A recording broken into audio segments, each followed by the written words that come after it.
What's going on, guys? It's your boy Siobhan here, back with another video, and today we have something a little bit different because we have to talk about the iPhone 13. It's 2 weeks away and a lot of people been asking me, friends and family, yo Siobhan, should I get the new iPhone 12?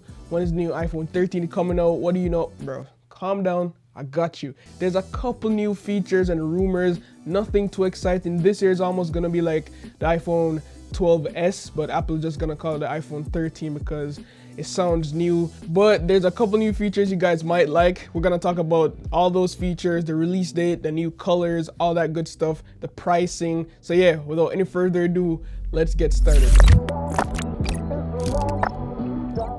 Alright guys, so we're gonna have 4 new iPhones this September. So the iPhone 13 lineup will have 4 models: the iPhone 13 mini, the iPhone 13, the 13 Pro, and the 13 Pro Max. I know a lot of people are excited about the 13 mini because it would have a better battery life, and also excited to see what Apple will do with the new mini device.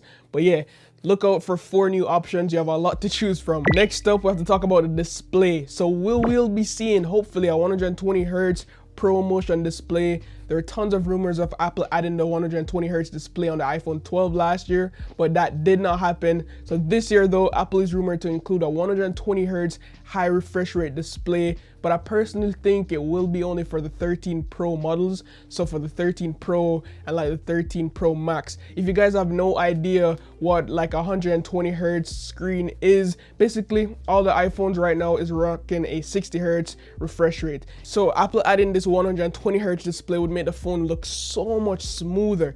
Like, trust me guys, whenever this phone drops and it has the 120 Hz, jump into the Apple store, look at it. It's just so much smoother. Everybody in the tech industry knows how good 120 Hz feel, but certain like regular consumers won't care, but when you see it, you will appreciate it for sure. So look out for that new 120 Hz display. And you know what guys, funny enough, Samsung, or our arch rivals, will reportedly making screens for Apple, so you know it's gonna be good. Personally, I think Samsung makes some of the best screens. They have folding displays. They've been in the game with 120 Hz for years now, so they know what they're doing. So expect some of the best screens this year in the iPhone 13. Now that's basically all the rumors that are like probably going to come, like 99%. I personally would also love to see the iPhone 13 with an Apple Watch like always on display. So whenever the phone is technically off, we could still see the time and notifications without turning the screen on. Now Apple is rumored to use the LTPO display on the iPhone 13 Pro and the 13 Pro Max, which will likely allow them to add the always on mode, which wouldn't like affect the battery life. The Apple Watch had that LTPO display, so if Apple implement the same technology and all that stuff, we could probably see always on display on the iPhone 13 models. And if that's the case, that's a huge feature. I definitely love that because it would save battery life. We still have that nice always on display with the time and the date and everything. You guys see Samsung with this all the time. It'll be nice to see it on the iPhones as well. All right, so the next big feature is the design. So you see how this iPhone 12 looks? The iPhone 13 is basically gonna look the same as this, but with bigger camera bumps, and I heard it's gonna be thicker. So rumor has it that the iPhone 13 and the 13 Pro series will be thicker in size. I'm not sure how thick. So while the bump up in thickness is not clearly known, it would allow Apple to include a bigger and beefier batteries, which we need, because trust me, the iPhone 12s do not have the best battery lives. I find myself charging my iPhone 12 multiple times per day, so I don't mind a little thickness for a better battery life. Now a couple leaks on Twitter and stuff like that shows that the jump up in battery capacity will be pretty noticeable.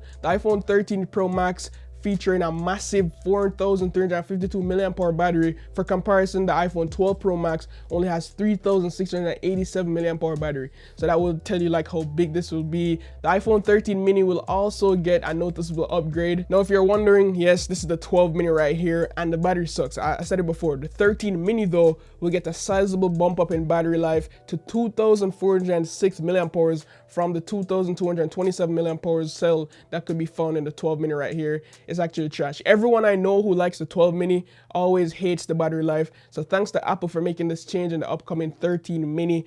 To go along with the bigger battery, Apple is also rumored to bump up the charging speeds on the new iPhones to 25 watts. That's insane. So MagSafe is also going to be improved in the 13 because MagSafe speeds on the 12 models suck. I have 2 MagSafe chargers from Apple, I never use them. The phone just gets hot. It takes 6 weeks to charge. It's just not good. Good technology, but it's just slow. If you're talking about design change, one major design change that we could probably see on the iPhone 13 series will be a smaller notch at the front. Now, Apple won't completely get rid of the notch, but it will at least make it smaller on the iPhone 13. Honestly, it's gonna be hard for Apple to ever get rid of the notch, guys, because that's where Face ID components are, and under the glass camera technology to me is just nowhere ready right now. So I don't mind a smaller notch instead. Now, since Apple won't get rid of Face ID, what I would like to see though is a Touch ID support, and not really under the glass like, you know, the Samsungs where you just touch right here, you know, put your finger under there and it works. I'm talking about Touch ID on the power button. So if you guys know that, I think it's the iPad Air 4th Gen, iPad Air 4th Gen, it has Touch ID on the power button. So I know Apple has the technology for that. So it'll be really cool to see that implemented in this year's iPhone 13 model. In terms of the camera placements and everything, it would almost be the same, but photos of dummy iPhone 13 models and leaks and renders show the camera placement at the back to be diagonal. A relatively minor change. Apple is likely going to offer the iPhone 13 and the 13 Pro new colors as well, which would be matte black and a bronze or goldish finish to help them stand out from the 12 series, because trust me, this year it won't be much. So having a new color option would be the best way to tell, hey, I got the new iPhone 13, look at me. Ooh. Now onto the cameras. This is what everyone's looking out for, because personally I feel like phones are like at a plateau right now. It's kind of dead in terms of what you could do. Samsung is out here making folding phones, flying phones, sliding phones, gliding phones, and Apple is just making the same brick every year. So the camera is the best thing they could probably upgrade to make you say, oh shoot, I should probably get this new iPhone, it has a better camera. So yes, the sensors and everything will be bigger this year, and it will be noticeable as well. So thanks to the bigger sensor, Apple will bring sensor shift stabilization across its entire iPhone 13 lineup, which in turn should improve stabilization and low light photography. So sensor shift stabilization will allow for slightly longer shutter speeds in scenarios where it would smooth out jittering. So if you're vlogging and stuff like that, it would be really helpful for me because I make a lot of real estate TikToks on my iPhone, but I have to bring my gimbal. So it'd be really nice to see that working. Now, as for the bigger primary camera here, the sensor obviously is gonna be bigger, but there's not much to know about this as of now. A bigger sensor should offer better dynamic range and help improve low light photos, of course. The LiDAR scanner will remain exclusive to the 13 Pro models, so 13 Pro and 13 Pro Max. So all the associated features that it brings to the table will still be there, like a faster autofocus speed in low light. Night portrait shots will continue to remain exclusively on the 13 Pro models.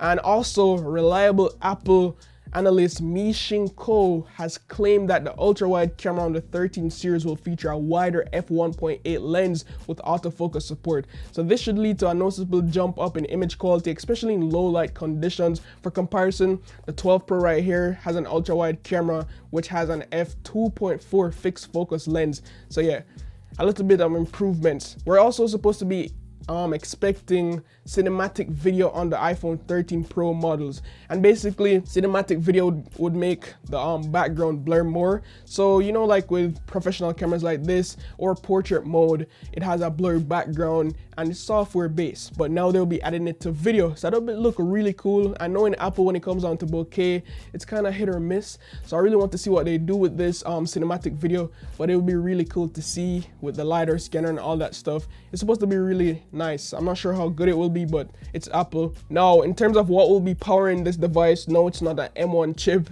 it's the A15 Bionic chipset. So every year Apple increases the speed and performance of the chipset. The A15 Bionic chip, just like every year, it will be faster than the last one. Now, I'm not sure if these speeds will be noticeable, but yes, it will be faster. So in terms of when this phone will be launched and all that stuff, it will be launched regularly. It won't be delayed like last year due to the pandemic and all that stuff. This year, Apple plans to stick to its usual launch time and time frame for the new iPhones, which will announce in September, which is 2 weeks from now. However, with COVID and everything, we'll still not have a live event, as in like we can't technically go to the event. So it'll still be a virtual event, which I think Apple does a really good job at. So hosting a virtual event will be the means that Apple goes by launching the new iPhone 13 series. So I know what you guys want to hear. the iPhone 13 price. The iPhone 13 will feature the same retail price as the iPhone 12 series. This means the iPhone 13 mini should start from $699,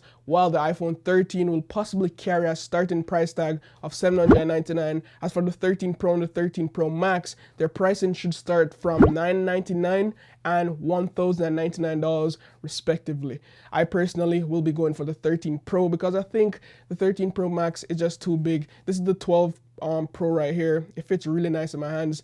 So let me know what you guys are a fan of, the 13 Pro, the 13 Pro Max, or the 13 mini. And yeah, that's it. That's everything you should know about the brand new iPhone 13 series launching 2 weeks from now. Hopefully you guys are excited. There's probably not much to be excited about, but you know Apple, they always come with surprises as well. So yeah, drop a like on this video. Let me know your favorite feature or a feature you'd like to see down below in the comments. As always, love, peace, and tweaks. Signing out.